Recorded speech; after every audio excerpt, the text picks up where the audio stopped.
कल मैंने आपको वेक्टर पढ़ाए थे, work done by the variable force and work done very with time. कल मैंने आपको ये सारी चीजें करा दी थी, डिफरेंट केसेस ये हो गया था। आज हम पढ़ रहे हैं energy. Okay, so what is energy first?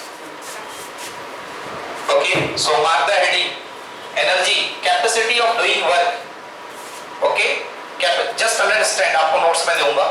Okay, capacity of doing work of body is called energy. If I saying you are energy full, जिसके पास दो बच्चे बैठे मेरे सामने, इधर बैठे हैं ये दोनों, मैंने कहा कि आपकी एनर्जी आपसे ज्यादा है, मतलब आप ज्यादा आवर्स काम कर सकते हो और आप कम आवर्स काम कर सकते हो। आप अगर कम फूड लेके आएंगे, खाना कम खाएंगे तो आपके अंदर, मतलब जितना आपकी डाइट है उतना नहीं लेंगे तो आपके अंदर एनर्जी लेवल कम रहेगा, आपके पास एनर्जी लेवल ज्यादा रहेगा। सो what is energy? It is the capacity of doing work, काम करने की क्षमता। उसी से तो एनर्जी मेजर होगी, यस और नो? एक ब्लॉक है, यहां से मैंने फेंका और एक ब्लॉक को मैंने और ऊपर से फेंका, तो वो वाला ब्लॉक ने ज्यादा काम किया क्योंकि उस ब्लॉक ने ज्यादा डिस्प्लेसमेंट ट्रेवल किया। कल बताया था मैंने, वर्क किससे तय होता है? डिस्प्लेसमेंट से, है ना? सो उस वाले ब्लॉक ने ज्यादा, हाइट वाले ब्लॉक ने ज्यादा काम किया, कम हाइट वाले ब्लॉक ने कम काम किया, तो ज्यादा हाइट वाले ब्लॉक की एनर्जी ज्यादा है और कम हाइट वाले ब्लॉक की एनर्जी कम है। सो what is energy? It is the capacity of doing work. तो एनर्जी को कैसे मेजर कर सकते हो आप? जिसकी कैपेसिटी ज्यादा हो वर्क करने की, हुआ ना सही बात? अगर किसी की वर्क करने की कैपेसिटी ज्यादा होगी, so that is body is more energyful then the comparable, जिसके साथ आप कंपेयर कर रहे हो। Okay, note energy possessed by the body virtue of any cause is equal to the total work done by the body when the cause responsible for energy becomes completely extinct. Once again, energy possessed by the body virtue of any body is equal to the total work done by the cause when the cause responsible for the energy body becomes completely extinct. मतलब यदि किसी body के पास energy है, यदि किसी body की वजह किसी के पास एनर्जी है, फॉर एग्जाम्पल एक बॉडी है आसमान में रुकी हुई है कुछ हाइट पर, तो उसके पास क्या है? पोटेंशियल एनर्जी है। अब पता करना है कि उसकी पोटेंशियल एनर्जी कितनी है, तो उसके पोटेंशियल को आप कम करते जाओ, कम करते जाओ, कम करते जाओ, कम करते जाओ और ग्राउंड पर ले आओ। समझ गए ना? तो ग्राउंड पर ले आओगे तो ड्यू टू ग्रेविटी आप एक हायर लेवल से उसको लोअर लेवल पे आ रहे हो, तो वहां से वहां तक आने में जितना उसने काम किया वो उस बॉडी के अंदर टोटल एनर्जी बनेगी। मैं 5 मीटर पर सेकंड की रफ्तार से रन कर रहा हूं, आपको पता करना है कि मेरी एनर्जी कितनी है। मेरे को चलने दो आप, मैं थक जाऊंगा, जब मैं रुक जाऊंगा, रुक क्यों गया? Because my energy become zero. तो मैंने कितना काम किया वो डिफरेंस नाप लो, that is called energy. So एक मीनिंग डेवलप कर रहा हूं मैं यहां पर। What is energy? Energy is equal to change in kinetic energy और चेंज इन पोटेंशियल एनर्जी। दो बातें, एनर्जी दो रूप में हो सकती है, change in kinetic energy and change in potential energy. जो चीज चलने वाली है उसके लिए काइनेटिक एनर्जी, बट जो चीज चलने वाली नहीं है, केवल अपने शेप को चेंज करने वाली है, दैट इज पोटेंशियल एनर्जी। समझ में आया ना? तो यहां पर इस लाइन का मीनिंग यही है कि अगर आपको एनर्जी नापना है तो उस चीज को काम करने को कह दो और जितना उसने काम किया पता कर लो, that is work done. Okay, so what is simple meaning बनेगा? Work done, work done equal to change in energy. Important line लिखिए, work done equal to change in energy, work done equal to change in energy. सीधी सीधी बात है, work done equal to change in energy. जो work done होता है वो change in energy के बराबर होता है। ओके, ठीक है ना?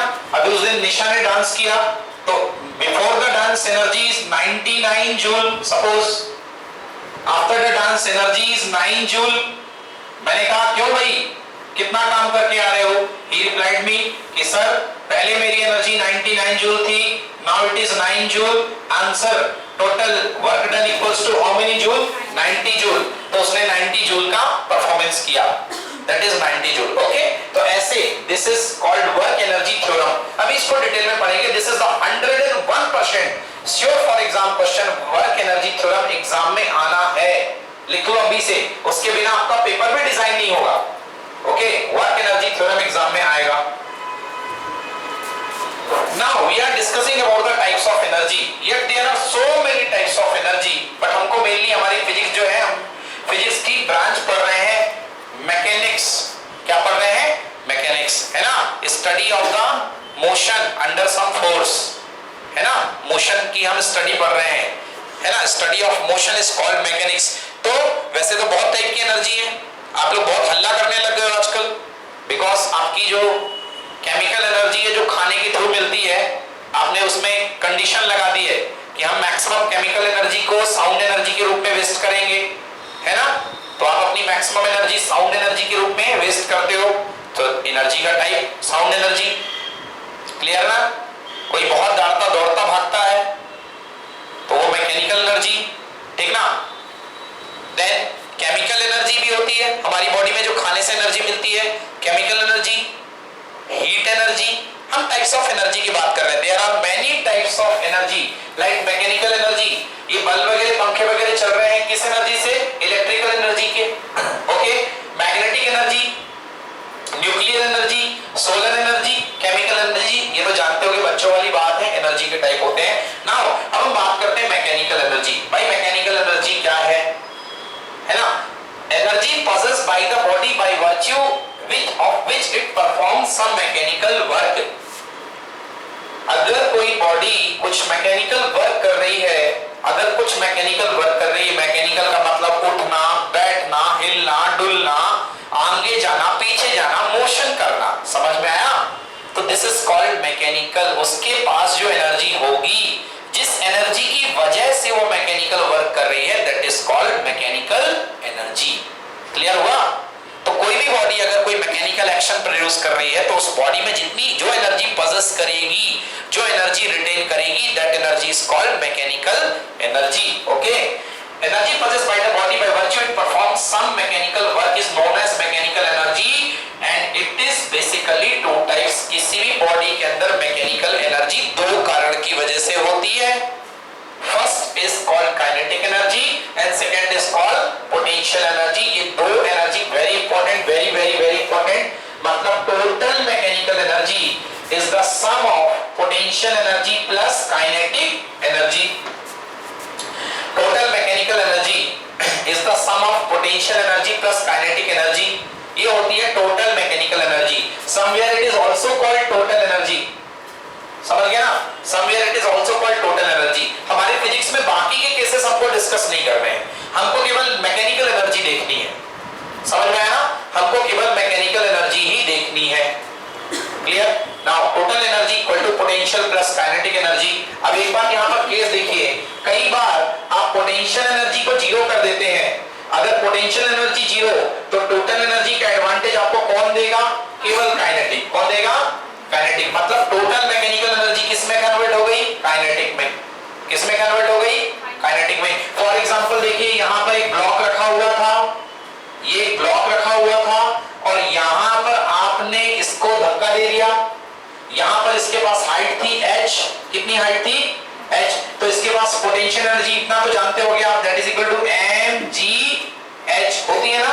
अब इसके बाद ये मोशन करने लगा, आया पोटेंशियल एनर्जी। देखो यहाँ पर पोटेंशियल एनर्जी मैक्सिमम थी बिकॉज ऑफ हाइट। अब पोटेंशियल एनर्जी डिक्रीज हो रही है, बट इस बॉडी की वेलोसिटी क्या हो रही है, इंक्रीज हो रही है। तो यहाँ पर पोटेंशियल एनर्जी तो कमेगी, but kinetic energy that is half mv² क्या होगी, बढ़ेगी। बढ़ती जाएगी बढ़ती जाएगी बढ़ती जाएगी बढ़ती जाएगी। इस पॉइंट पर आकर के काइनेटिक एनर्जी बढ़ती ही जाएगी और यहाँ पर आकर के हाइट जीरो हो गई।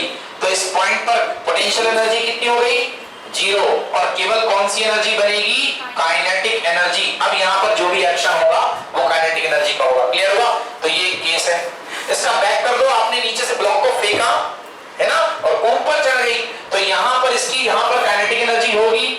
अब काइनेटिक एनर्जी कम होगी कम होगी कम होगी और पोटेंशियल बढ़ती जाएगी। इस पॉइंट पर आकर के पोटेंशियल बढ़ जाएगी, इस पॉइंट पर आकर के पोटेंशियल मैक्सिमम हो जाएगी और काइनेटिक मिनिमम हो जाएगी। समझ में आया कि नहीं आया। तो total energy whenever potential is zero, that time kinetic energy is maximum, yes or no, and at the time kinetic energy is minimum or you can say zero, that time potential energy is what, maximum। तो ये भी case अभी बनेंगे, इनको मैंने start में ही लिख करके बता दिया। ओके, डिक्टेट करिए इनको फटाफट। Okay, so we have discussed here the two types of energy। अभी डिटेल में इनको डिस्कस कर रहे हैं बहुत अच्छे से कि ये दोनों टाइप कैसे वर्क करते हैं, हम दोनों को बहुत अच्छे से डिटेल में डिस्कस करने जा रहे हैं। ओके रिटन, चलिए next. So first is kinetic energy. What is kinetic energy? Kinetic का मतलब क्या होता है? काइनेटिक का मतलब होता है मोशन, है ना। So if a body is in motion, अगर कोई बॉडी मोशन में है, मैं रेस्ट में था, मेरे पास काइनेटिक एनर्जी 0 थी। अच्छा अभी तो मैं ग्राउंड में भी हूं, मैं भी ग्राउंड पे खड़ा हुआ हूं, मैं ग्राउंड के नीचे, मेरे को मान लो थोड़े समय के लिए मान लो आई एम एन इंसेक्ट, तो मैं बिल्कुल ग्राउंड के पास में हूं। अभी मेरे पास कुछ एनर्जी है, क्यों? क्योंकि मेरी बॉडी की थोड़ी सी एनर्जी हाइट है, इस वजह से मेरे पास थोड़ी सी पोटेंशियल एनर्जी है। जानते हो आपको मेरी पोटेंशियल एनर्जी कहां पर ऑपरेट होगी, कहां पर एक्ट करेगी? यहां पर मेरे सेंटर ऑफ मास पे, यहां पर कहीं पर जो होगा वो मेरे सेंटर ऑफ मास पे मेरी एनर्जी एक्ट करेगी। क्लियर हुआ? हाँ, क्योंकि मेरा मास तो यहां से लेकर के यहां तक पूरा है, और फॉर्मूला क्या होता है? mgh। तो m मैं कहां पर मानूंगा? मेरी पूरी बॉडी का मास कहां पर सेंटर होगा? नियर अबाउट यहां पर, है ना। तो मेरा यहां मास सेंटर होगा, थोड़ी सी तो सेंटर हाइट पे है ना, ठीक है ना। बट मैं और नीचे चला गया तो मेरा सेंटर ऑफ मास कम होता जाएगा, बिल्कुल जमीन को टच कर दूंगा तो मेरी पोटेंशियल एनर्जी कितनी? 0। अब मैंने मोशन करना यदि शुरू किया तो मैं वेलोसिटी रिटेन करता जाऊंगा और मेरी काइनेटिक एनर्जी धीरे धीरे बढ़ती जाएगी। क्या हुआ? काइनेटिक एनर्जी मेरी धीरे धीरे बढ़ती जाएगी। समझ में आ गया? मैं एक वेलोसिटी को ले चुका हूं, इस वजह से मेरे पास कुछ एनर्जी है। That energy is called kinetic energy. So what is kinetic energy? The energy possessed by a body by virtue of its motion. किसी बॉडी के, किसी पार्टिकल के मोशन की वजह से जो एनर्जी रिटेन करता है, that energy is called kinetic energy. Energy possessed by the body by virtue of its motion is known as the kinetic energy of the body. Kinetic energy possessed by moving body is equal to the total work done by the body just before coming out to rest. अब मैंने बोला कि बताओ, अरे तुम v रफ्तार से दौड़ रहे थे, यहाँ पर कोई बंदा है, वो मेरे तरफ 10 मीटर पर सेकंड की रफ्तार से दौड़ते हुए आ रहा है। मैं बोलूंगा तुम्हारी एनर्जी कितनी है? So simple. आप इसको यहाँ पर कितनी एनर्जी है पता करना है, तो आप इसकी एनर्जी को 0 कर दो। एनर्जी 0 करना मतलब यहाँ से यहाँ तक रेस्ट में ले आओ। ये रेस्ट में आने तक में जितना वर्क करेगा वही तो एनर्जी होगी कि नहीं होगी? बोले यस और नो? क्योंकि रेस्ट में आने के बाद एनर्जी 0 और यहाँ पर कुछ ना कुछ एनर्जी थी, तो आप निकाल लो कि यहाँ से यहाँ तक आने में कितना काम करना पड़ा है। दूसरा तरीका, आप रेस्ट से यहाँ तक भेज दो तो भी बात वही है।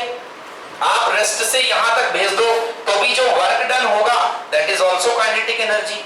बट यहीं तक भेजना मतलब 9 मीटर पर सेकंड स्क्वायर की वेलोसिटी तक आपने भेजा है, तो आपको यहीं तक की वेलोसिटी देगा, 9 तक की। अगर आगे बढ़ा रहे हो तो फिर आगे तक की देगा। क्लियर हुआ ना? तो एक तरीका है चल के रोक दो और वर्क डन कैलकुलेट कर दो, दूसरा रुके को चला दो और वर्क डन कैलकुलेट कर दो। यस और no?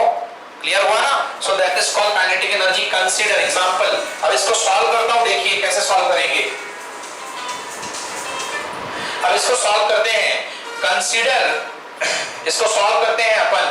Consider a body of mass m moving with velocity v0। एक बॉडी है जिसका मास m है, ये मूविंग है, मूव कर रही है वेलोसिटी v0 से। After travelling some distance s it comes to rest. अब हमको एनर्जी निकालनी है, इसने कितनी एनर्जी, ये v0 वेलोसिटी से बॉडी चल रही है, हमको निकालना है कितना वर्क डन किया। तो s डिस्प्लेसमेंट चलने के बाद ये रेस्ट पे आ गई, तो क्या निकालना? Work done. कल पढ़ा था work done is equals to what Juhi? What is work done? Work equal to force into displacement. What product? Force into displacement. Okay, work is equal to force into displacement. अब देखिए body यहीं चल रही है तो डेफिनेटली फोर्स भी यही लग रहा होगा, पर डिस्प्लेसमेंट भी यही है। तो मतलब इसको मैं लिख सकता हूं फोर्स का मैग्नीट्यूड डिस्प्लेसमेंट का मैग्नीट्यूड इनटू कॉस कितने डिग्री? 0 डिग्री। फोर्स अभी पता करना है, डिस्प्लेसमेंट तो मैंने बोल दिया कितना ट्रेवल किया? s ट्रेवल किया। यस और नो? डिस्प्लेसमेंट s ट्रेवल किया इनटू cos 0 की वैल्यू 1 मतलब f into s। This is work done, f into s। Now mass body का m है, that is equal to m into कितना? a into कितना? s। Clear ना? m into a into s। अब हमको work done निकालना है। देखिए तो बॉडी की स्टार्टिंग वेलोसिटी है v0, अब हमें एक्सेलरेशन चाहिए है ना। बॉडी की स्टार्टिंग वेलोसिटी है v0 और फाइनल वेलोसिटी हो गई है कितनी 0। तो फॉर्मूला s इक्वल टू होता है sorry v square equal to u square plus 2as। In physics equation of motion v square equal to u square plus 2as। Clear और नॉट क्लियर? नहीं हुआ क्लियर? यहां तक आ गया समझ में ना? कुछ किया ही नहीं है। नाउ फाइनल वेलोसिटी बॉडी की कितनी 0, इनिशियल वेलोसिटी कितनी v0 का square initial velocity plus 2 acceleration नहीं हुआ है, डीएक्सेलरेशन हुआ है। Okay so you can put here minus sign into displacement कितना ट्रेवल हुआ? यस बॉडी चल के रुकी कि रुक के चली? चल के रुकी। तो चल के रुकने में बॉडी स्लो डाउन हुई ना? स्लो डाउन जब होती है तो क्या होता है? डीएक्सेलरेशन की एक्सेलरेशन? डीएक्सेलरेशन ना? यस और नो है ना? तो आपका डीएक्सेलरेशन होगा इसलिए आप इसको नेगेटिव साइन ले लीजिए, इसको यहां भेजिए माइनस वी नॉट का होल स्क्वायर। वेट यदि एक्चुअली आपको एक्सेलरेशन पता तो नहीं है ना इसलिए माइनस साइन मत लो, क्योंकि जो चीज पता कर रहे हो उसमें माइनस नहीं लिया जाता, it is unknown. Okay yes equal to minus v0 square equal to 2as। Yes और no? 2as। So acceleration is equals to what? v minus of v0 का स्क्वायर अपॉन कितना 2 into s। समझ में आया? 2 into s। so work done is equals to मास रहेगा m, acceleration निकाल लिया कितना माइनस v0 का स्क्वायर अपॉन कितना 2s into कितना s। यस और नो? Why smiling? 2 से s क्या हो गया? कैंसिल। तो work done is equal to 1/2 को लिख दो हाफ m v0 का स्क्वायर। माइनस साइन क्यों आएगा? क्योंकि माइनस साइन मतलब नेगेटिव वर्क डन। कल मैंने बताया था नेगेटिव वर्क डन कब आता है? जब आपका फोर्स अपोजिट हो डिस्प्लेसमेंट के। क्लियर कट बात है कि आपकी बॉडी यहां चल रही है बट आप इसको रोकना चाह रहे हैं तो फोर्स कहां लगाना पड़ेगा? पीछे। समझ गए? तो बट आपको नेगेटिव साइन को कंसीडर नहीं करना है, that is equal to half m v not का स्क्वायर, क्योंकि negative work done amount of work done आपको बताना है, पॉजिटिव नेगेटिव केवल नेचर को बता रहा है कि पॉजिटिव वर्क या negative work. Okay any problem? एक बार फिर से बताऊंगा, एक्सेलरेशन अननोन था इसलिए ए को अननोन लेके चलेंगे। ओके एक्सेलरेशन आपने फाइंड किया है, अननोन था इसलिए उसका साइन खुद ब खुद आएगा, उसको आप नेगेटिव लेके नहीं चलेंगे। जो भी चीज फिजिक्स में अननोन है उसका साइन अपने आप इक्वेशंस आपको देंगे, उनको आपको नहीं लेना। ओके सो जो आप पढ़ते हो work done, this work done is called kinetic energy. Kinetic energy is equals to half m v not का square. This is your kinetic energy जिसको हाफ m v स्क्वायर आप बोलते हैं, ये इसका डेरिवेशन हुआ।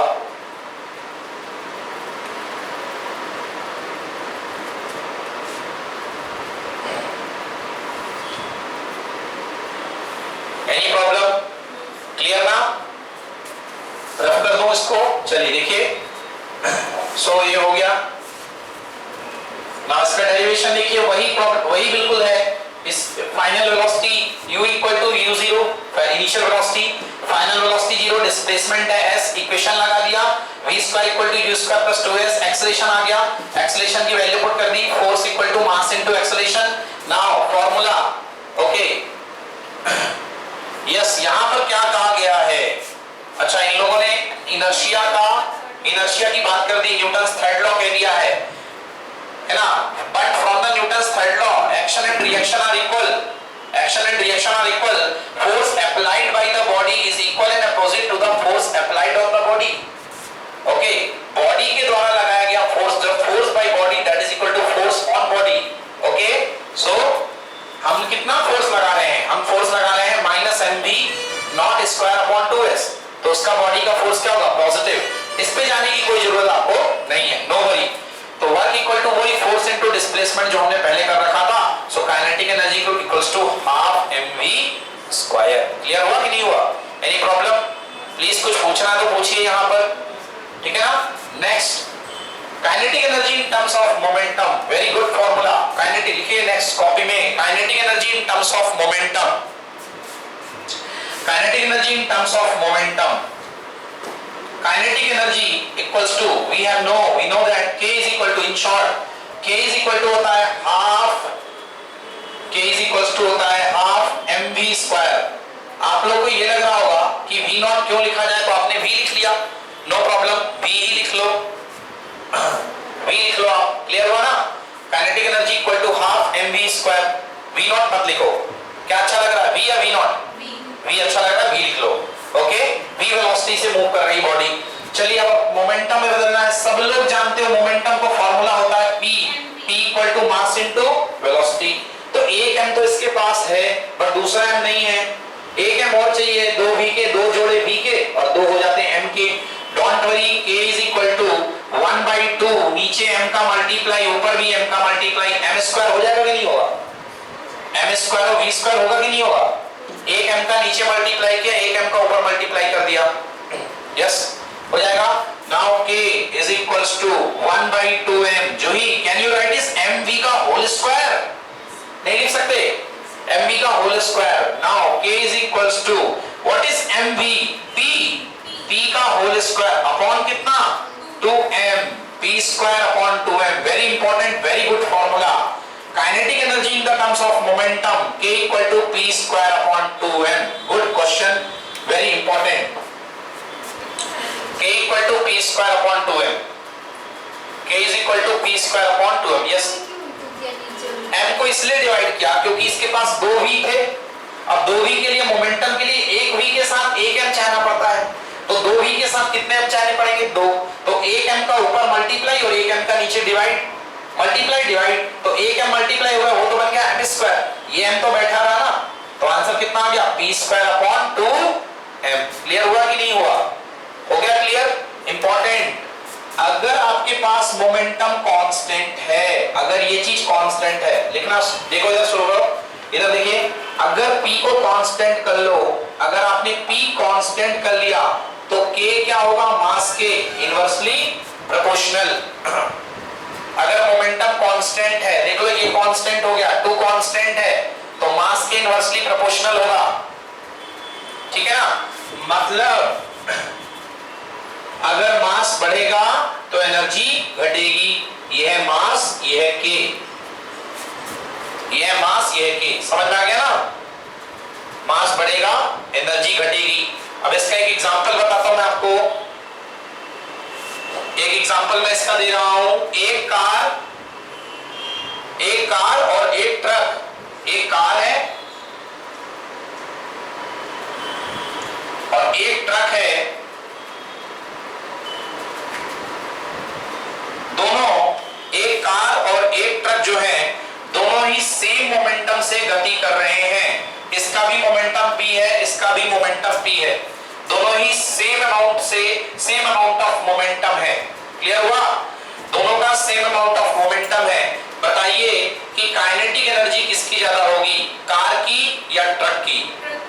ट्रक की काइनेटिक एनर्जी, बिल्कुल गलत बोले आपने, ट्रक की काइनेटिक एनर्जी कम होगी। देखिए मोमेंटम दोनों का सेम है, मतलब मोमेंटम कांस्टेंट है कि नहीं है, मोमेंटम कांस्टेंट है, इसका मतलब मोमेंटम इसका कांस्टेंट है, p कांस्टेंट होने के लिए k is inversely proportional to m, जिसका मास ज्यादा उसकी काइनेटिक एनर्जी कम, और जिसका मास कम उसकी काइनेटिक एनर्जी ज्यादा। समझ में आया कि नहीं हुआ, तो मास कम किसका है, कार का, तो कार की काइनेटिक एनर्जी ज्यादा होगी। समझ में आया, क्लियर हुआ कि नहीं हुआ, नहीं हुआ, हो गया, हो गया। तो यहां पर answer kinetic energy of car is very very greater than kinetic energy of truck. समझ में आया, ओके। तो ऐसे क्वेश्चन करते हैं। So very important formula k equal to p square upon 2m, k equal to p square upon 2m। तो कभी भी आपको एनर्जी से मोमेंटम में या मोमेंटम से एनर्जी में जाना हो तो आपको ये फॉर्मूला ही मदद करेगा। निशा, क्लियर नॉट क्लियर, ओके, ये आपका फॉर्मूला मदद करेगा। चलो निशा एक बात बताओ, अगर मोमेंटम में यदि 10% का बदलाव कर दिया जाए तो काइनेटिक एनर्जी में कितने परसेंट का चेंज आएगा? p नहीं, अभी मैंने P कांस्टेंट किया था, अब मैं नहीं बोल रहा हूँ P कांस्टेंट है, सेम होगा। अच्छा ओके, चलिए K प्रोपोर्शनल टू P का स्क्वायर, यस और नो। एरर पड़ी थी, अगर पावर हो एरर में तो पावर कहां जाती है, 2 आगे आ जाएगी। तो यदि मैंने मोमेंटम में 10% का चेंज किया है, 2 into 10%, काइनेटिक एनर्जी में कितने का चेंज आएगा, 20% का। कितने का चेंज आएगा, याद आया कि भूल गया, आ गया ना, पावर हमेशा आगे आ जाती है। क्लियर हुआ? मोर एलेबोरेट, इसको और एलेबोरेट करते हैं। क्या निकाला हमने, K equal to P square upon 2m, okay, P square equal to 2km, P square equal to 2km, P is equals to under root 2km, या P is equal to under root 2mk, P is equal to under root 2mk, okay. या अगर 2 को constant मान लो, m को constant मान लो, तो अपने पास आ जाएगा P proportional to under root of k, P proportional to under root of k। अगर 2 कांस्टेंट है, m कांस्टेंट, यहां पर मास आपने कांस्टेंट मान लिया, तो P proportional to under root of k। Clear एकदम? चलिए नेक्स्ट,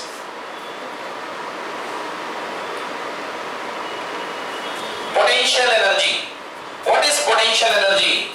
आप एक स्प्रिंग रखे हुए हैं और स्प्रिंग को आप जो है, स्प्रिंग को आप प्रेस करते हैं, आज स्प्रिंग को आप प्रेस कर देते हैं, स्प्रिंग वापस अपने शेप में आ जाती है, ओके। ये आपके साथ स्प्रिंग है, स्प्रिंग की नॉर्मल सिचुएशन ये है, ये स्प्रिंग रखी हुई है, आपने यहाँ पर एक हाथ लगा करके इसको प्रेस किया, तो पहले स्प्रिंग की नॉर्मल लेंथ ये थी, इस नॉर्मल लेंथ को बोलते हैं x0। क्या बोलते हैं, x0, संतुलित अवस्था है ना, बैलेंस्ड केस है ये। आपने स्प्रिंग को दबाया यहाँ पर, और स्प्रिंग के दबा करके आपने ये हल कर दिए, ये दबाया और आपने स्प्रिंग को इतना कंप्रेस कर दिया कि स्प्रिंग जो है अपनी नॉर्मल कंडीशन से यहां तक आ गई। तो ये है नया डिस्प्लेसमेंट जिसको बोलते हो x। कितना डिस्प्लेसमेंट कर दिया, x। अब स्प्रिंग क्या है, स्प्रिंग के अंदर एनर्जी आ गई। कहां से आई एनर्जी, आपने वर्क किया, आपने वर्क किया, समझ गए, आपने वर्क किया, इसके अगेंस्ट वर्क किया। स्प्रिंग अपने आप को वहां धक्का मार रही थी, आपने इधर धक्का मार करके उसके अंदर एनर्जी स्टोर कर दी, समझ गए। तो स्प्रिंग की केवल, स्प्रिंग कहीं अपनी जगह को छोड़ के नहीं गई है, देखो यहां पर अभी भी टच पहले यहीं थी, अभी भी टच यहां पर है, तो अपनी केवल पोजीशन में बदलाव हुआ है, अपने कॉन्फ़िगरेशन में बदलाव हुआ है। So the energy retained bye a body, energy किसी बॉडी में जो रिटेन करती है कोई भी body, because of its configuration, because of its position, अपनी पोजीशन के कारण एनर्जी रिटेन करती है, तो उसको बोलते हैं हम क्या, पोटेंशियल एनर्जी। आज आप पढ़ रहे हो, पोटेंशियल एनर्जी सबके लिए लगता है। आज आपके मार्क्स कम आ रहे हैं, अभी ये मान लो 0 लेवल है, 0 आ रहे थे, यहाँ पे थे, थोड़ा सा लेवल बढ़ गया, 10 नंबर आ गए, आपकी एनर्जी बढ़ गई है, पोटेंशियल अपने आप का बढ़ जाएगा अपने आप, है ना। पेरेंट्स कहते हैं अरे तुम्हारे अंदर बहुत पोटेंशियल है, डोंट वरी, कर ले जाओगे। आपके मार्क्स आ गए, आपका पोटेंशियल लेवल बढ़ गया, आपके मार्क्स और आ गए, आप हायर लेवल पे चले गए ना, हायर लेवल पे, तो आपका पोटेंशियल बढ़ता जाएगा, बढ़ता जाएगा, बढ़ता जाएगा, बढ़ता जाएगा, समझ गए ना। तो आप लोअर टू हायर पोटेंशियल में जाना चाहते हो, क्योंकि हायर पोटेंशियल में आपके पास चैलेंजेस ज्यादा आएंगे, फेस करोगे चैलेंजेस, समझ गए ना। क्लियर हुआ कि नहीं हुआ, है ना। वैसे दुनिया के सारे पार्टिकल की पोजीशन ये है कि सब अगर न्यूट्रल छोड़ दिया जाए, आपको भी यदि छोड़ दिया जाए, कोई फोर्स ना दे, तो आप अपने आप कहां आओगे, हायर टू लोअर पोटेंशियल पे, क्योंकि हर बॉडी चाहती है कि मुझे आराम हो, समझ गए ना। तो higher potential to lower potential पे आओगे, बट जब आप lower potential to higher potential पे जाते हो, तो आप पर काम कौन करता है, एक्सटर्नल फोर्स। एक्सटर्नल फोर्स आपको lower potential to higher potential पे ले जाता है। सेम हियर, स्प्रिंग, यहां पर स्प्रिंग का पोटेंशियल क्या था, लो, और यहां पर स्प्रिंग का पोटेंशियल क्या है, हाई है, समझ में आया। ये lower potential to higher potential में समझ गया। What is potential, level of energy is called potential. What is potential, level of energy. एक बहुत बड़ी एग्जांपल देता हूं, देखिए आप कितने भी दिन से ना सोए हो, ये आपके पास एक शेर की गुफा है, लाइन डजंट मैटर आप कितने दिन से ना सोए हो, कोई दिक्कत नहीं है, आप रात भर ना सोए हो, 4 दिन से ना सोए हो, आपको लॉइन के अलग अलग लेवल्स पे ले जाया जाए, आपको यदि यहां पर ले जाया जाए लॉइन से करीब 300 मीटर दूर, आपकी एनर्जी का लेवल रहेगा U1, पोटेंशियल आपका रहेगा U1, एनर्जी का लेवल। आपको 200 मीटर पे और पास ले जाया जाए, आपका लेवल कितना हो जाएगा U2, और पास ले जाया जाए आपका लेवल कितना हो जाएगा U3। बताइए सबसे ज्यादा एनर्जी का लेवल कहां पर है, U1, U2 या U3? डजंट मैटर आप कितने रात जगे हैं, आपको छोड़ा जाएगा तो आप सरपट भागेंगे। U3 is greater than U2 और ग्रेटर देन U1, और तब जाके रात की सांस लेंगे जब इसके क्राइटेरिया से बाहर पहुंच जाएंगे। क्लियर हुआ ना? So energy possessed by a body because of its position, समझ गए? एग्जाम आते ही आपकी पोटेंशियल एनर्जी बढ़ जाती है और एग्जाम के जाते ही आपकी पोटेंशियल एनर्जी घट जाती है, क्योंकि आपका सेंटर ऑफ फियर एग्जाम है। समझ गए ना? एग्जाम पास में आते आपके पोटेंशियल बढ़ने लगते हैं और एग्जाम दूर जाते ही आपके पोटेंशियल, जैसे एग्जाम गए आप सबसे लास्ट वाले लेवल पे आ जाते हो, फिर जैसे अपने पास आते जाते हो। ओके, फिर यहाँ पर हायर लेवल होता है।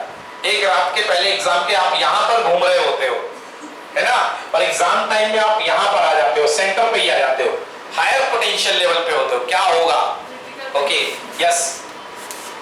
So what is potential energy? As energy possessed by the body by virtue of its position or state is known as the potential energy. Example, gravitational potential energy.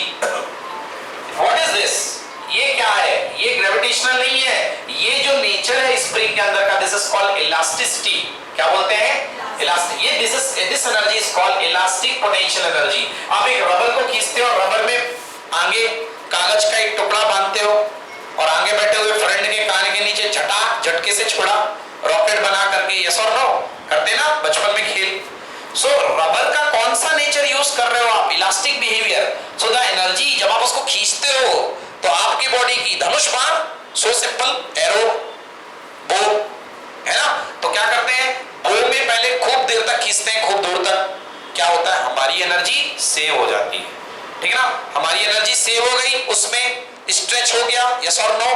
कौन सी energy कहलाएगी? Elastic energy. कौन सी energy? Elastic. वो जो rubber होता है या जो उसकी जो स्ट्रिंग होती है, जो उसका धागा होता है, वो बहुत खिंच जाता है, that is called elastic energy. फिर उसके बाद आप उसको छोड़ते हो तो जो आपकी पोटेंशियल एनर्जी होती है किस फॉर्म में कन्वर्ट होती है? काइनेटिक एनर्जी की फॉर्म में। Clear not clear? क्लियर हो गया ना? पोटेंशियल एनर्जी काइनेटिक एनर्जी की फॉर्म में कन्वर्ट हुआ करती है। समझ में आ गया? सो once again I repeat here, देखिए, energy possessed by the body by virtue of its position or state is known as the potential energy. Example, gravitational potential energy, elastic potential energy, electrostatic potential energy, etc. In energies को अपन बोलते हैं potential energy. आप gravity है, ये नीचे अर्थ है, ये नीचे अर्थ है, आप यहां पर कम एनर्जी फील करोगे, ऊपर जाओगे और एनर्जी फील करोगे, ऊपर जाओगे और एनर्जी फील करोगे, यस और नो? क्यों एनर्जी फील करोगे? क्योंकि यहां आपको पहले ले तो गया है ना कोई, तो पहले यहां तक ले गया है तो काम किया उसने कि नहीं किया? किया ना। तो ज्यादा दूर तक ले जाएगा तो ज्यादा काम किया, और ज्यादा काम किया तो ज्यादा एनर्जी स्टोर, कम काम किया तो कम एनर्जी स्टोर, यस और नो? आप जितनी ऊंचाई पर जाओगे, आपका जितना लेवल कल की डेट में बुलंद होगा, आपका पोटेंशियल उतना हाई होगा ना, आप उतनी एनर्जी पर जाओगे। तो जिसने आपको इस ऊपर तक भेजा है उसने आप पर ज्यादा काम किया, that's why you are here, okay? तो आप पर ज्यादा वर्क हुआ है, एक्सटर्नल वर्क, इसकी वजह से आप यहां पर हो जाओगे। Okay, done. ग्रेविटी के अगेंस्ट उसने ज्यादा वर्क किया, जो ज्यादा हाइट तक ले गया है, because potential energy equal to mgh। Height अगर ज्यादा होगी तो वर्क डन भी क्या होगा? ज्यादा। Clear not clear? Everything clear? कोई प्रॉब्लम इसमें? चलो, कुछ पूछ रहा है? तो ये मैंने पोटेंशियल एनर्जी का कंप्लीट आपको अच्छे से क्लियर कर दिया। नाउ स्टार्ट करते हैं हमारा next topic, gravitational potential energy. What is gravitational potential energy? हमारे सिलेबस में दो तरीके की पोटेंशियल एनर्जी पढ़नी है हमको। First is gravitational potential energy and second is elastic potential energy, है ना? First is gravitational potential energy. ये चेयर है, मैंने इसको यहां से उठाया। अब नीचे वाले टर्मिनल की बात कर रहा हूं मैं। इस चेयर को मैंने यहां से यहां तक उठाया। सबसे पहले ये ग्राउंड पे रखा हुआ था, ग्राउंड के लेवल को जीरो लेवल पे माना जाता है। फिर मैंने इसको उठा करके यहां पर ले आया, ठीक है ना। अब यहां पर मैंने कुछ काम किया ना। मैंने कैसा काम किया? ग्रेविटी के अगेंस्ट। मैंने कैसा काम किया? ग्रेविटी के अगेंस्ट, मतलब मैंने ग्रेविटी के विरुद्ध काम किया, क्योंकि ग्रेविटी चेयर को नीचे बुला रही थी और मैंने काम किया ग्रेविटी के अगेंस्ट। तो मैं कर रहा हूं वर्क डन बॉडी पे, समझ गए? बॉडी मेरा वर्क डन ले रही है, बॉडी मेरा वर्क डन ले रही है। और बच्चों, जब आपका वर्क डन कोई बॉडी लेगी, इसका मतलब बॉडी अपनी पोटेंशियल एनर्जी को बढ़ा रही है। क्लियर हुई मेरी बात? नहीं हुई? मैंने वर्क डन किस पे किया? बॉडी पे। तो बॉडी मेरा वर्क डन ले रही है। Clear not clear? और बॉडी अपनी पोटेंशियल एनर्जी को बढ़ा रही है। अगर मैं यहां से इसको छोड़ दूं तो ये अपने आप नीचे जाएगा। कौन अपने आप नीचे जाएगा? कौन काम करेगा? ग्रेविटी काम करेगी। उस समय ग्रेविटी काम करेगी। अभी मैंने काम किया ऊपर की तरफ, समझ गए ना? ग्रेविटेशन के अगेंस्ट मैंने वर्क डन किया है। जब मैं इसको छोड़ूंगा तो ये बॉडी पर कौन काम करेगा? ग्रेविटी। और ग्रेविटी अपने आप इसको बुलाएगी। तो अभी ऊपर आने में इस बॉडी ने एनर्जी स्टोर करी, और जब नीचे जाएगी तब ये बॉडी एनर्जी क्या करेगी? एक्सपेंड करेगी, है ना, उसको एक्सपोज करेगी, उसको बाहर फेंकेगी। क्लियर हुआ? तो जब भी एक्सटर्नल सोर्स काम करता है किसी बॉडी पे, तो बॉडी एनर्जी गेन करती है। समझ गए ना? क्लियर हुआ कि नहीं हुआ? चलो, अब बच्चों बहुत कंफ्यूजन होगा भी जबरदस्त एनर्जी पे। आपको प्लस माइनस के पंगे बहुत आपको खतरनाक लगेंगे, बट दिमाग को बैलेंस करके चलना, फिर आपको प्लस माइनस के पंगे बिल्कुल फील नहीं होंगे। क्लियर हुआ ना? चलो बात करते हैं। देखो आगे, देखो, gravitational potential energy possessed by a body by virtue of its height above surface of earth is known as gravitational potential energy।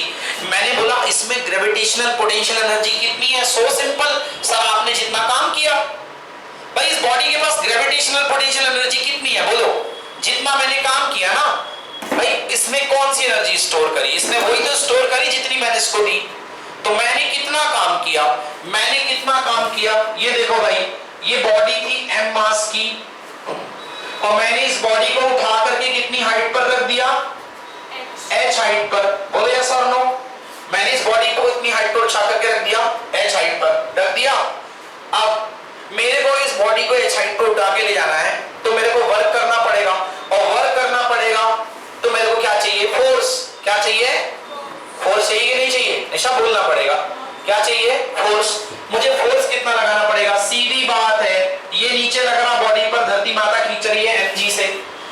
मुझे अगर इसे ऊपर की तरफ ले जाना है तो इसी के अपोजिट वाला फोर्स लगाना पड़ेगा, कम से कम। बोलो हाँ या ना? कम से कम भी बोल रहा हूं, है ना? तो मेरे को कितना फोर्स लगाना पड़ेगा मेरी तरफ से? mg। तो भाई मैंने कितना काम किया मैं वो बता रहा हूं। तो मेरा किया गया work done is equal to मेरा किया गया फोर्स इनटू मेरी दी गई डिस्प्लेसमेंट। ये है कल वर्क की डेफिनेशन। कल इस पर हम लोगों ने 2 घंटे बात की थी। Work is equal to force into displacement. तो फोर्स इनटू डिस्प्लेसमेंट, बेटा डॉट प्रोडक्ट कैसे खुलता है? वेक्टर a डॉट b रट लो बिल्कुल अच्छे से, mod a mod b cos theta. तो भैया मॉड f हो गया, मॉड s हो गया इनटू cos। अब थीटा की बात बताऊं भैया, हम अपना फोर्स mg कहां लगा रहे हैं? ऊपर या नीचे? ऊपर लगा रहे हैं। डिस्प्लेसमेंट भी कहां दे रहे हैं? ऊपर। अच्छा, हम अपना फोर्स कहां लगा रहे हैं? ऊपर या नीचे? डिस्प्लेसमेंट भी कहां है? दोनों का एंगल कितना? 0 डिग्री। तो हो गया अपने पास कितना? cos 0 degree. cos 0 की वैल्यू कितनी होती है? 1। कितनी होती है? 1। ओके, तो ये हो गया f की जगह कितना आएगा? mg। s की जगह कितना है? h। cos 0 कितना होता है? 1। That is equal to mg h। हमारा किया गया काम पॉजिटिव है और उसी ने स्टोर कर लिया है। This is called gravitational potential energy. समझ में आया ना? तो ये है ग्रेविटेशनल पोटेंशियल एनर्जी। क्लियर हुआ? ठीक है ना? तो इसको हम यदि ले जाते हैं तो mgh वर्क डन हमने किया। सर जब बॉडी को ऊपर लिफ्ट करते हैं तो mgh होता है। हाँ, जब वो बॉडी नीचे आती है तो भी mgh होता है। -mg नहीं होगा माइनस mgh। अब मैं यही बहुत क्लियर कर रहा हूं। अच्छा बच्चों ये बताओ, ये काम किसने किया, हमने या ग्रेविटी ने? बिल्कुल हाँ, हमने, ये काम हमने किया है। समझ में आया? यही सबसे इंपॉर्टेंट फंडा है, बहुत कंफ्यूजन होता है इसमें। ये काम हमारा है, हमारा काम पॉजिटिव है। हमारा काम क्या है? पॉजिटिव। समझ गए ना? आपको लिफ्ट किया, ये काम पॉजिटिव है। अब देखिए, जिस समय आप काम कर रहे थे, जिस समय मैं इस बॉडी को उठाने को काम कर रहा था, उस समय ग्रेविटी भी काम कर रही थी। समझ गए? ग्रेविटी भी काम कर रही थी। जिस समय मैं इस बॉडी को उठा रहा था, उस समय ग्रेविटी भी वर्क कर रही थी। अब देखिए, मैं सेम टाइम आपको ग्रेविटी का वर्क दिखाता हूं। ये देखिए, ये है ग्रेविटी। ग्रेविटी पर नीचे की तरफ लगता है फोर्स, बोलो mg, यस और नो? हमने ग्रेविटी के फोर्स के बावजूद, उसकी मनाही के बावजूद हमने जबरदस्ती बॉडी को उठाया और बॉडी को h हाइट तक ले गए। बोलिए यस और नो? अब देखते हैं ग्रेविटी ने कितना काम किया। अब हम ग्रेविटी का काम निकालते हैं। तो वर्क डन बाय ग्रेविटी और work done by earth equal to same formula, force into कितना? डिस्प्लेसमेंट। फोर्स का मैग्नीट्यूड, डिस्प्लेसमेंट का मैग्नीट्यूड, कॉस। कितने डिग्री? ग्रेविटी का फोर्स कहां लग रहा? नीचे। डिस्प्लेसमेंट कहां है? ऊपर। अब बोलो वर्क डन कितना? अभी कितना? 180। कॉस 180 की वैल्यू कितनी बच्चों? -1। आंसर ये माइनस पहले लिख लो। F का मतलब कितना? mg का मतलब कितना? h। मतलब ग्रेविटी का वर्क डन क्या है? नेगेटिव। हमारा वर्क डन क्या है? पॉजिटिव। जब जब हम पॉजिटिव काम करेंगे, तब तक ग्रेविटी नेगेटिव काम करेगी। समझ रहे हो? जब जब हम पॉजिटिव काम करेंगे, तब तक ग्रेविटी क्या करेगी? नेगेटिव काम। और ग्रेविटी नेगेटिव काम करने में व्यस्त है, इसका मतलब ग्रेविटी वर्क ले रही है।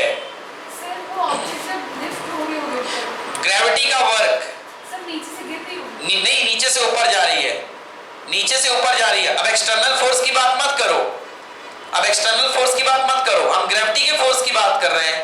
ये बताओ, अगर किसी बॉडी को आप खींच रहे हो तो क्या ग्रेविटी गायब हो जाती है? mg तब भी तो लगता है ना, तभी तो बॉडी। उस केस में तो हुआ था हमने। एक मिनट, उस केस में हमने कहां फोर्स लगाया? ऊपर या नीचे? ऊपर लगाया ना। और इस केस में ग्रेविटी ने कहां फोर्स लगाया? नीचे। ग्रेविटी तो ऑलवेज डाउनवर्ड एक्ट करेगी। उधर भी तो ग्रेविटी ने नीचे लगाया था। तो हम ग्रेविटी का वर्क डन कंसीडर नहीं कर रहे हैं, हम अपना वर्क डन निकाल रहे हैं, और यहां पर हम ग्रेविटी का निकाल रहे हैं। बोलो यस और नो? मतलब उधर भी हम ही लिफ्ट कर रहे हैं, ऊपर का ग्रेविटी का लिया। जी हाँ, ग्रेविटी फिर भी वर्क कर रही है। वर्क कितने टाइप के? 2 टाइप के होते हैं ना, पॉजिटिव और नेगेटिव। तो यहाँ हमारा वर्क डन कैसा है? पॉजिटिव। ग्रेविटी का कैसा है?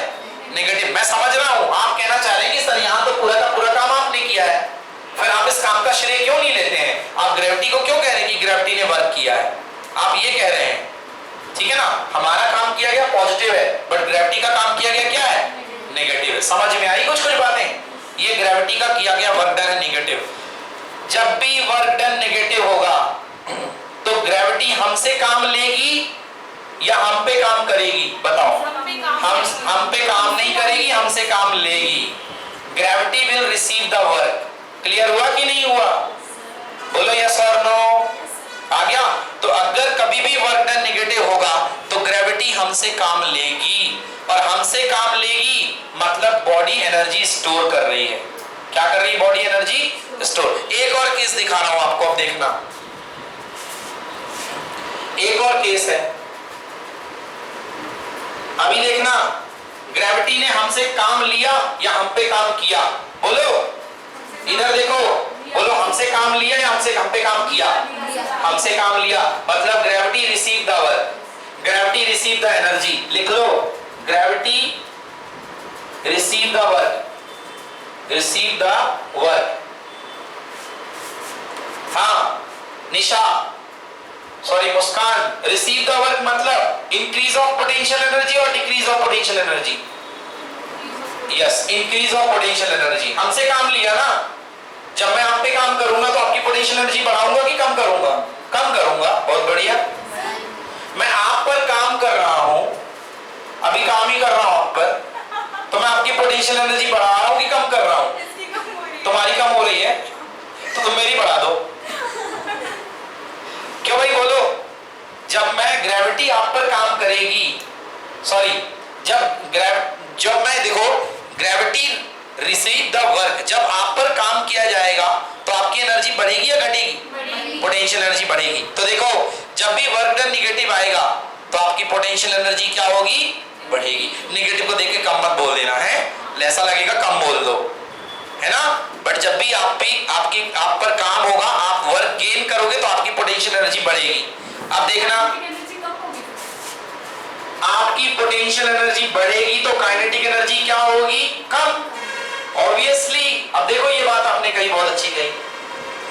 देखो जी, नीचे से ऊपर जा रहे हो, ऊपर जा रहे हो तो ऊपर तो आके रेस्ट में आ गए हो ना, तो काइनेटिक तो जीरो हो गई, हाईएस्ट पॉइंट पर हो गई ना। ऊपर यहां पर आपने वेलोसिटी दी, धीरे धीरे स्लो डाउन हो गए कि नहीं हुए, तो काइनेटिक एनर्जी कम हो गई। समझ गए ना। एक बात याद रखना, काइनेटिक और पोटेंशियल का रिलेशन हर जगह जोड़ना सही नहीं रहता है। अब जैसे मैं कुछ केस बता दूं, ये बॉडी यहां चल रही है, जा रही है, अब यहां पर काय का पोटेंशियल, बॉडी फ्लैट सरफेस में जा रही है, अगर पहले भी जमीन के टच में थी तो पोटेंशियल पहले भी जीरो थी, अब बाद में भी जमीन के टच में तो पोटेंशियल जीरो है। अब यहां पर पोटेंशियल का कोई रोल नहीं है, क्योंकि जो भी चेंज हुआ काइनेटिक से काइनेटिक में हुआ है। समझ में आया? क्लियर हुआ कि नहीं हुआ? जो भी चेंज हुआ है काइनेटिक से काइनेटिक में ही हुआ है। मतलब बॉडी ऐसे जाएगी। हाँ, बॉडी ऐसे जा रही है। हाँ, अगर बॉडी यूं जा रही है तो काइनेटिक का भी पंगा है, यूं आ रही है तो काइनेटिक का भी पंगा है, पोटेंशियल का भी पंगा है। समझ में आया? अगर एक लेवल में है तो काइनेटिक एनर्जी में बढ़ेगी या घटेगी? क्या क्या कांस्टेंट रहेगा? एक मिनट, क्या कांस्टेंट रहेगा? काइनेटिक एनर्जी कांस्टेंट रहेगी। काइनेटिक एनर्जी कब कांस्टेंट रहेगी? देखिए, काइनेटिक एनर्जी का फार्मूला होता है हाफ mv²। बोलो यस, हाफ mv²। तो भैया हाफ तो बदलता नहीं है, मास बदलता नहीं है। अगर बॉडी की पहले भी वेलोसिटी वही थी और बाद में भी वेलोसिटी वही है तो काइनेटिक एनर्जी कांस्टेंट रहेगी, अनचेंज रहेगी। क्लियर हुई बात? हाँ, तो काइनेटिक एनर्जी जीरो हो गई, तो जहां पर थी और जहां पर जीरो हो गई तो वहां पर कुछ एनर्जी थी, वहां पर जाकर के एनर्जी जीरो हो गई, तो जाकर के जितना डिफरेंस आया that is called work done, that is called work done. समझ में आया? क्लियर हुआ? तो change in kinetic energy equal to work done. अगर यूं हो रहा है तो change in kinetic energy equal to work done. पहली लाइन मैंने यही लिखाई थी, change in kinetic energy equal to work done, change in potential energy equal to work done. Clear हुआ बच्चों? आ गया समझ में अच्छे से? चलो, अभी एक बात मैं और कर रहा था जो आप लोगों के मन को थोड़ा सा शांति देगी। देखो ये वाली बात, ये वाली बॉडी है, अब ये h हाइट पर बैठी हुई है, h हाइट पर बैठी हुई है। अब इस बॉडी को मैंने फ्री फॉल कर दिया, छोड़ दिया। अरे क्या तुम जीरो हो जाएगी? एक तो ये बोलना बंद करो जीरो हो जाएगी, पहले तो बताया करो क्या जीरो हो जाएगा फिजिक्स में, क्या जीरो होगा ये जरूर बताया करो। क्या पोटेंशियल एनर्जी फाइनली जीरो हो जाएगी, क्योंकि हाइट जीरो हो जाएगी। समझ गया ना? एग्जैक्ट बोला करो फिजिक्स में। तो देखो जी, यहां पर ये बॉडी रखी हुई है, यहां पर ये बॉडी आ गई जमीन पर। अभी मेरा सवाल शुरू नहीं हुआ है। मेरा सवाल यह है कि बॉडी को यहां से यहां लाने पर कौन काम करेगा? ग्रेविटी काम करेगी या हम काम करेंगे? ग्रेविटी काम करेगी। समझ में आया? आपने देखा था नीचे से ऊपर जाने का पर ग्रेविटी का वर्क डन क्या था? निगेटिव था कि नहीं था? है ना? ग्रेविटी का वर्क डन निगेटिव मतलब हमसे काम लिया। अब ग्रेविटी का वर्क डन निगेटिव पॉजिटिव आएगा मतलब हम पर काम किया। समझ गया आपको? पहले हमसे ग्रेविटी ने काम लिया, हमसे मतलब सिस्टम से। ग्रेविटी ने सिस्टम से वर्क लिया, अब ग्रेविटी सिस्टम को वर्क देगी। देखना कैसे, यहां पर ग्रेविटी फोर्स लगाएगी, कितना लगाएगी? mg। डिस्प्लेसमेंट कहां होगा?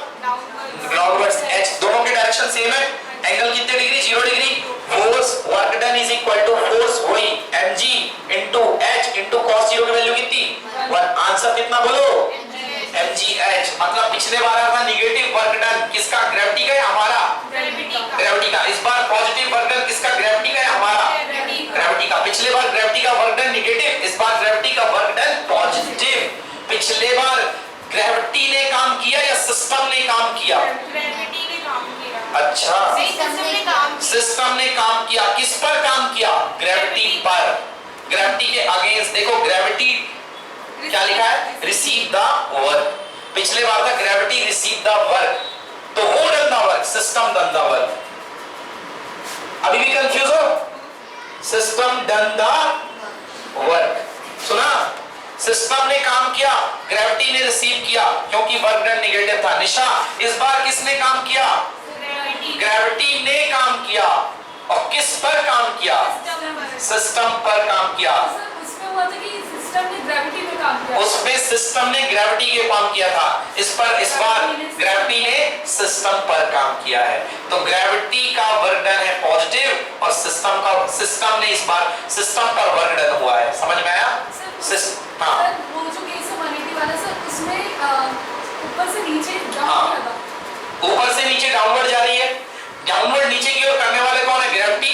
मतलब ग्रेविटी खुद काम कर रही है ना। उस वाले केस में क्या हुआ? इसमें हम ग्रेविटी के अगेंस्ट काम कर रहे थे, मतलब हमने ग्रेविटी पर काम किया। इस बार ग्रेविटी ने हम पर काम किया। नहीं है अभी भी? इसमें हमने ग्रेविटी पर और इस बार ग्रेविटी ने हम पर। जब आप छत से कूदते हो या किसी बॉडी को गिराते हो तो आप पर ग्रेविटी काम करती है। समझ में आया ना? आप पर ग्रेविटी काम करती है। क्लियर है ना? आप पर काम होता है। बट जब आप किसी बॉडी को छत पे लेके जाते हो, ठीक है ना, तो आप ग्रेविटी के अगेंस्ट काम करते हो। आप काम करते हो, समझ गए ना? ग्रेविटी के अगेंस्ट। क्लियर हुई इतनी बातें? ये बहुत कंफ्यूजिंग है बच्चों। अभी मैं आपसे पूछता जाऊंगा कि क्या कैसा हो रहा है। खैर, आई होप आपको ये बिल्कुल अच्छे से क्लियर हो गया होगा। मैंने 2-3 केस आपको बता दिए। तो बच्चों देखो, ये था हमारा पहला केस कि what is potential energy. So this is gravitational potential energy equal to work done by external source, mgh। Clear हुआ ना? So this is gravitational potential energy, किसी बॉडी को थोड़ी दूर हाइट में ले जाने में किया गया काम, और ये काम स्टोर हो जाएगा। ये काम क्या हो जाएगा? स्टोर हो जाएगा। नेक्स्ट है elastic potential energy. What is elastic potential energy? एक स्प्रिंग है, एक स्प्रिंग को यदि आप कंप्रेस करते हो तो वो मना करती है मत कंप्रेस करो। एक स्प्रिंग को आप स्ट्रेच करते हो तो वो मना करती है मत स्ट्रेच करो। क्यों मना करती है? Because of the nature elasticity. वो स्प्रिंग इलास्टिक होती है, यस और नो? वो मना करती है। जब आप उसको कंप्रेस करते हो तो आपके हाथ को बाहर की तरफ फेंकती है, जब आप उसको खींचते हो तो आपके हाथ को अंदर की तरफ खींचती है। मतलब वो अपनी नॉर्मल लेंथ में रहना चाहती है, एक इक्विलिब्रियम लेंथ होती है, उसमें स्प्रिंग रहना चाहती है। आपका इरेजर रबर, जब आप उसको दबाते हो तो मना करता है मेरे को मत प्रेस करो, जब आप उसको खींचते हो तो प्रेस मना करता है मत प्रेस करो। करता है ना मना? This behaviour is called elastic behaviour. समझ गए ना? तो आप यदि किसी स्प्रिंग को खींचो या उसको टेंशन दो या उसको स्ट्रेच करो या उसको कंप्रेस करो, 2 वर्ड है, स्ट्रेच कंप्रेस, स्ट्रेच कंप्रेस। तो जब आप उसको स्ट्रेच करते हो या उसको कंप्रेस करते हो तो आप वर्क करते हो। क्या करते हो? वर्क करते हो। जो आप वर्क करते हो वही वर्क उसमें सेव हो जाता है। होएगा कि नहीं होगा? ये बात बताओ। ये आपने स्प्रिंग को खींचा, स्प्रिंग नॉर्मल लेंथ से आपने खींचा, आपने 20 जूल का वर्क दिया, यस और नो? आपका काम 20 जूल, बोलो यस। आपने कितना काम किया? 20 जूल। तो 20 जूल जाकर के उसमें सेव हो जाएगा, बोलो यस और नो? अब जैसे छोड़ोगे स्प्रिंग फटाक से पीछे की तरफ जाएगी ना, और जो आपका 20 जूल सेव था उसको खर्च करेगी। Clear not clear? So yes, reading I am energy possessed by the spring by virtue of compression or extension against the elastic force, against